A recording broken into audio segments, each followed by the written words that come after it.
I'm Mehdi Hassan from the New Statesman. Just a couple of quick points. One is, isn't the key challenge for the left in the current debate about the state not to just automatically cede ground to the Conservatives, who are actually out to shrink the state, and I don't mean Cornwall, in very vicious and in very deep terms? And there's a danger that every time the left talks about the big state, big government, you're simply handing the argument to Conservatives without actually defining your terms first. As a previous gentleman said, when we talk about devolving power down, we're not talking about bringing in US private healthcare companies, whereas some of our opponents are. The second point, Neal, I was amused by your bizarre elected GP plan.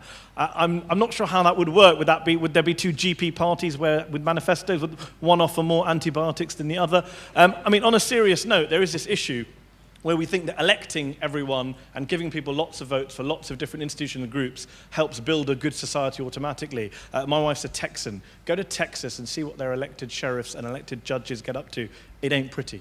Okay, but just to clarify, Mehdi, on your first point there, it's that the language of the kind of we need to rethink the state or break the state into smaller pieces risks giving cover. Yes. Okay. Especially if it's not framed correctly. Sara, I wonder, would you like to pick up on that last point? That's a good... Yeah. Well, Mehdi, I agree with you entirely. I think the problem we have is we're engaging in this argument entirely on the Tories' frame of reference. We're not actually sitting back and saying, well, hang on, we mean this when we're talking about state. And I think that ties in neatly with your point, Michael. They're actually talking about taking certain responsibilities and roles outside of the state entirely. So when we're discussing, maybe where cuts fall, etc., we're not making it clear that we still think this should be part of the state apparatus, and it's about whether we do it at a local level or a central level, a kind of a Whitehall. And I think until we get that right, we're going to lose that argument. And I think any activist on the left should be aware of that. And we should start being more proactive in taking those arguments to the Conservatives. I just want to pick up on Caroline's point, because the young Fabians actually went to the Swedish MC and we discussed this last year, and it's something quite close to my heart. As somebody who's self-employed, I will be very much left out on the ledge without any real maternity cover. And one thing the Swedes are brilliant at is you talk about parental leave.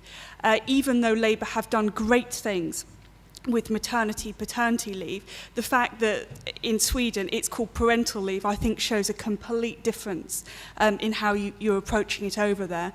And I think until we manage to square this circle about childcare and for it to be the responsibility of parents and not women, then we're not going to succeed on that in this country properly. John, I just wondered, because we heard about Sweden there and all the wonderful things that the state does for people, but then there was also the point about different levels of democracy and being very clear that there's different levels of democracy and it's all part of the state. Do you think that there's a big problem with Britain because it's a much bigger country than Sweden, and so doing things through the national state is a particular problem?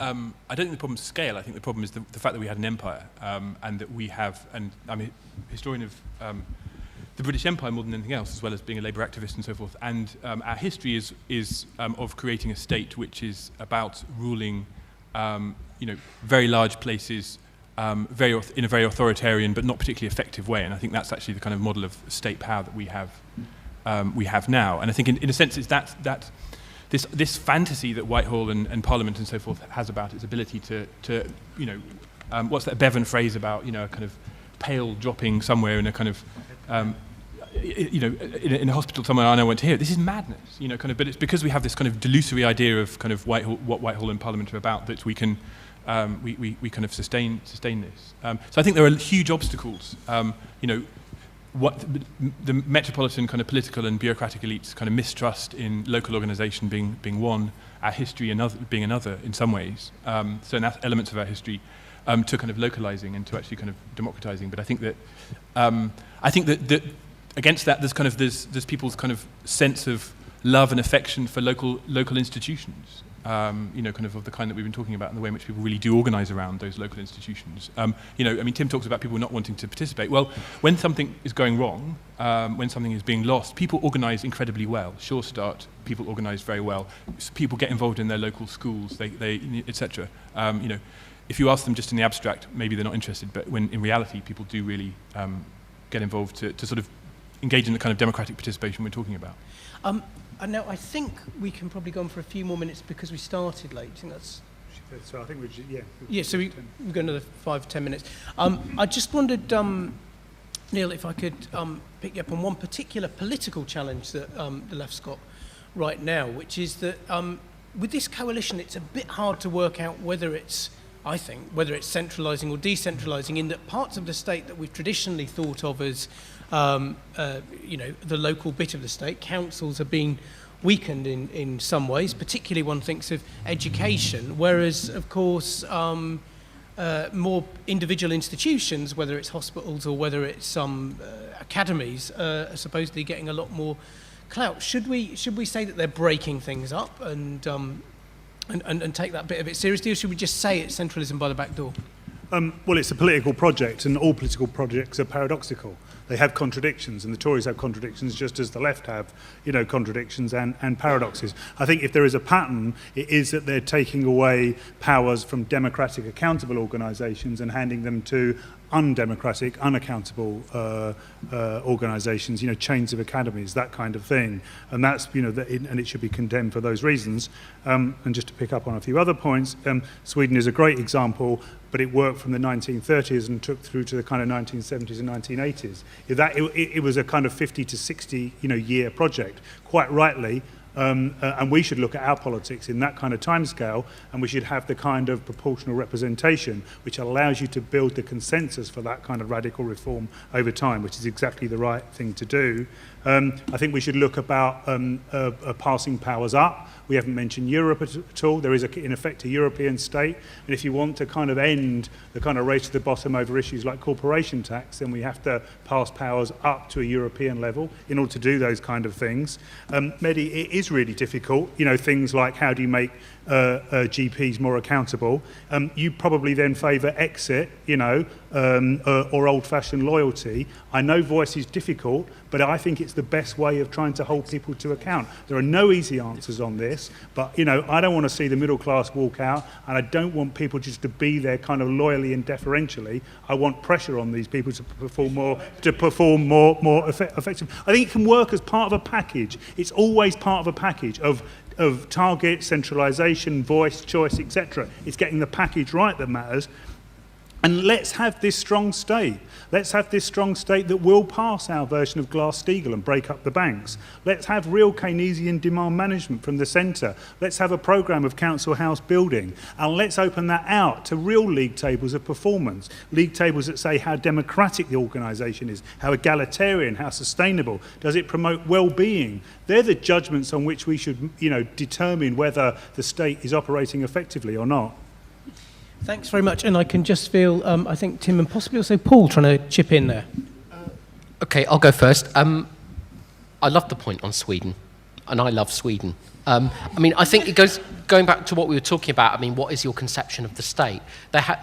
Historically, they had a lovely phrase in Sweden, which I think is Folkhemmet, which is household of the people, and that's what their government is. It's a million miles away from the kind of Anglo-American rhetoric about big government, which is something very different to you. And it links to what Mehdi was saying. Mehdi, I think you're absolutely right. The right will use anti-politics to drive anti-collectivism and anti-statism. We've seen them do it a lot. We see them do it a lot in America. And I think it's a disaster if Labour buys into that anti-state rhetoric as well. It's just going to make life harder from us. Very quickly, I wanted to come in. I mean, I agree with a lot of what Neal says, but the idea that the social democratic project was time limited to a few decades after the Second World War, I do not buy. Yes, people voted for the NHS then, but it's become more and more popular. The Conservatives, in their project to dismantle the state, couldn't tell people about it before the election. They have no mandate for it whatsoever. And I'm just a bit tired of people saying, oh, 1945 is a long time ago. You know, the principle of democracy is 3,000 years old. You rightly extol that. I don't think it matters that it's 3,000 years old. We've just seen America stumbling towards a system of social insurance in health in 2010. How wonderful. It couldn't be more relevant than it's ever been. But isn't there something, Tim, about what people call social capital, or just like community bonds, only happens when people come together face to face, rather than just, like you might do through Facebook with a load of people who like Middlesex NHS Trust or whatever it is. I think there is something very special about face-to-face interaction, but it's not the only form of interaction, and it's not the only form of participation. There's nothing wrong with representative democracy, where we put our power in other people to go and deliberate on our behalf. It doesn't require face-to-face interaction. And to be honest, when I look at some of the most popular aspects of the state, things like the RAF and the SAS, things like the BBC, they're big national institutions. It's not necessarily that people have a kind of face-to-face, a kind of local stake in them. Nationhood means a lot to people, and I think we can feel a sense of agency through that as well. Well, Tim, there's a lot wrong with representative democracy. It's dying on its feet, and the reason is because we have this model of voting for people every few years, sending them off, and then complaining when they don't do what we want. And that is embedded in the parliamentarianism of the Labour Party. When Ralph Miliband, once famous for being a Marxist academic, by the way, rather than father of Ed and David, he talked about this obsession. The only consistent principle the Labour Party's ever held, he argued, was its obsession with Parliament, and how all you need to do is capture Parliament and all else will be fine.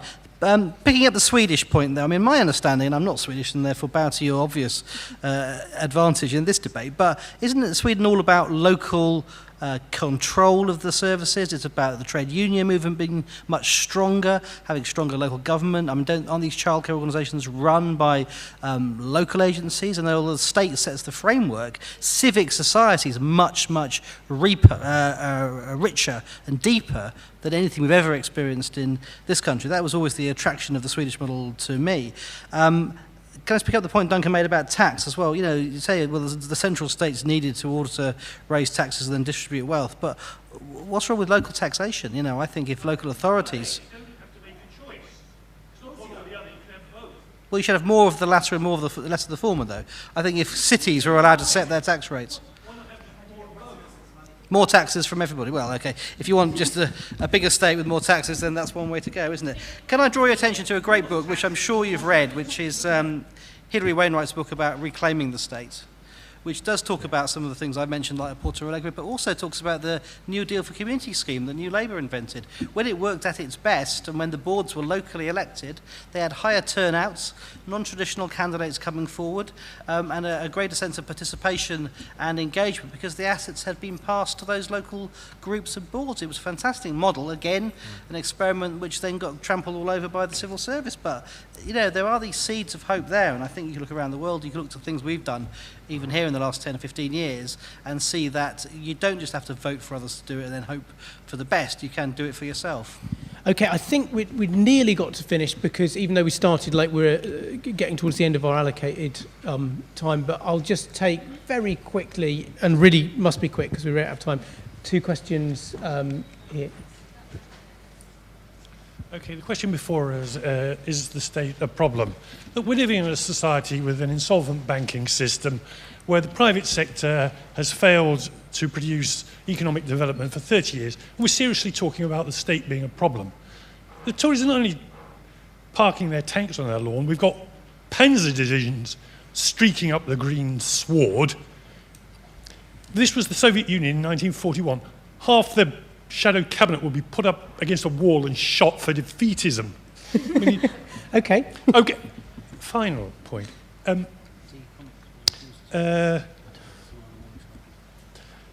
My thoughts have gone out of focus. Okay. This was to be an excellent peroration.